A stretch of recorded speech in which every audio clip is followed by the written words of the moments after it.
जय गुरुदेव। पुस्तक गायत्री महाविद्या का तत्वदर्शन,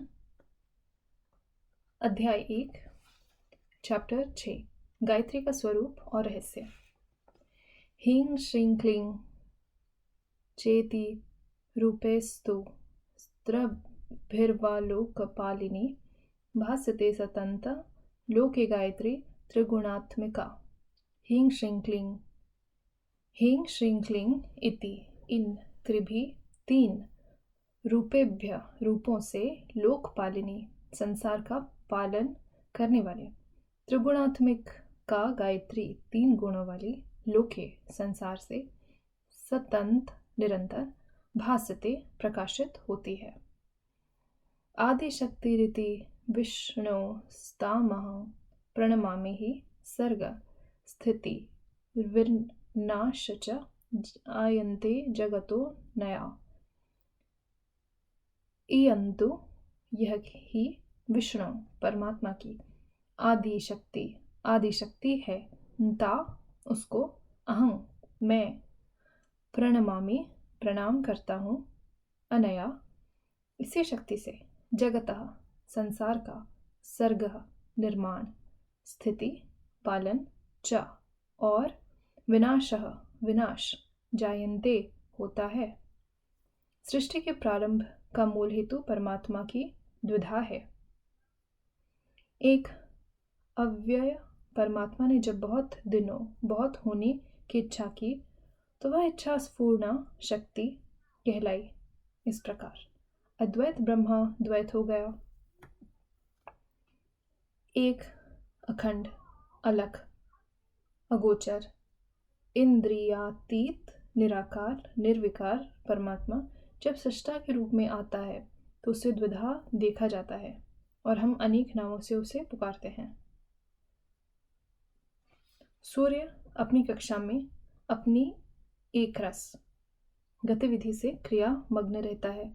किसी के प्रति राग द्वेषात्मक भावनाएं उसमें नहीं है, तो भी उसकी किरणें दौड़ती हुई पृथ्वी तक आती हैं और क्षेत्र, ऋतु, वातावरण तथा जीवों की स्थिति के अनुकूल विविध प्रकार के प्रभाव डालती हैं। सप्त वर्ण की किरणें विविध गुणों से युक्त होती हैं। जो सूर्य चिकित्सा विज्ञान के रहस्य को जानते हैं उन्हें पता है कि सूर्य की विविध किरणों में गुणों की कितनी भिन्नता है।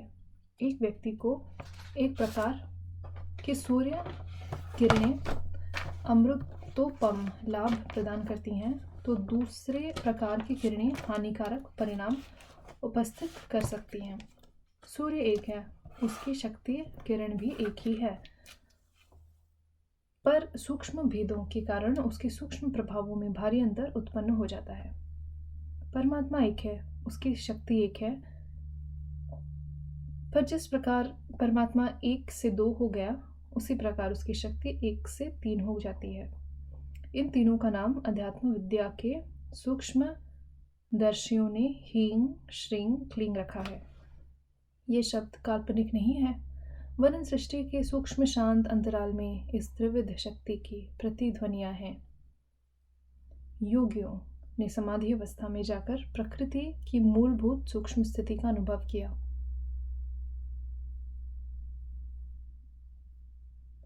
वहां तीर्थराज प्रयाग की तरह 3 धाराएं प्रवाहित होती हैं। सतमयी धारा में निमग्न होने पर योगी को एक सूक्ष्म शब्द सुनाई पड़ता है, जैसे कांसे की घड़ियाल में हल्की सी हथौड़ी मार देने पर वह झंझनाता रहता है और अंत में इकार और अनुस्वर की सम्मिलित हल्का सा ईं शब्द गूंजता रहता है। इसी प्रकार सतोगुणी धारा में हींग, रजोगुणी में श्रींग, तमोगुणी में क्लींग शब्द गूंजता हुआ अनुभव में आता है। ये धाराएं अपनी कार्य प्रणाली के कारण एक दूसरे से भिन्न भी प्रतीत होती हैं। हींग उत्पादक है, श्रींग पोषक है, क्लींग संहारिणी है। इसी में इन्हें क्रमशः ब्राह्मी, नारायणी और शांभवी भी कहा जाता है। पुल्लिंग शब्दों में इन्हीं शक्तियों को ब्रह्मा, विष्णु और महेश कहा जा सकता है। गुणों के विभाग में इन्हें सत, रज और तम कहा जाएगा। ब्रह्मा की आदिशक्ति का नाम गायत्री है। वह त्रिगुणात्मक है। ब्रह्मा परायण साधक उसके हींग रूप की आराधना करते हैं।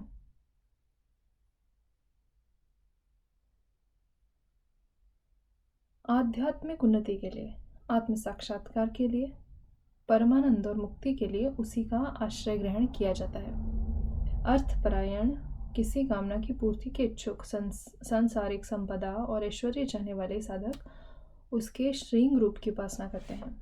तमोगुणी, तांत्रिक, मारण, मोहन, उच्चाटन, वशीकरण आदि अभिचारों में क्लीं तत्व का पुरस्चरण किया जाता है।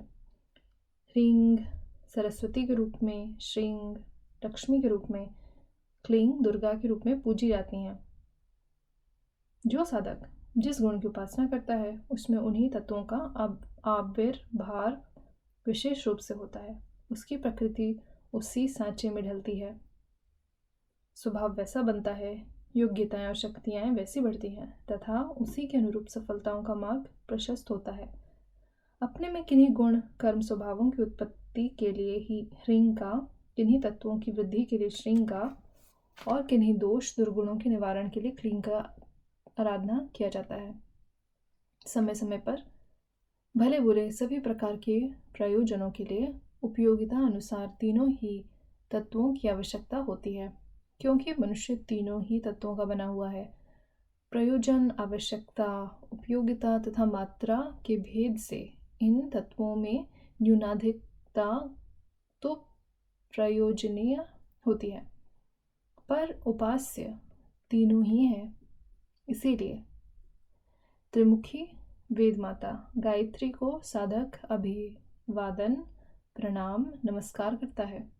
किसी के प्रति श्रद्धा, सम्मान, उच्च भावना, प्रतिष्ठा की स्थापना अपने मन में करने से ही उसकी ओर खिंचाव, आकर्षण, प्रेम तथा निष्ठा की उत्पत्ति होती है। इस उत्पत्ति के आधार पर ही साधना में प्रीति होती है, मन लगता है, उत्साह बढ़ता है तथा दृढ़ता रहती है। इन आवश्यकताओं को रखते हुए सर्वप्रथम गायत्री माता को श्रद्धा और विश्वास तथा ध्यानपूर्वक प्रणाम किया जाता है। आज के लिए इतना ही। प्रणाम। जय गुरुदेव।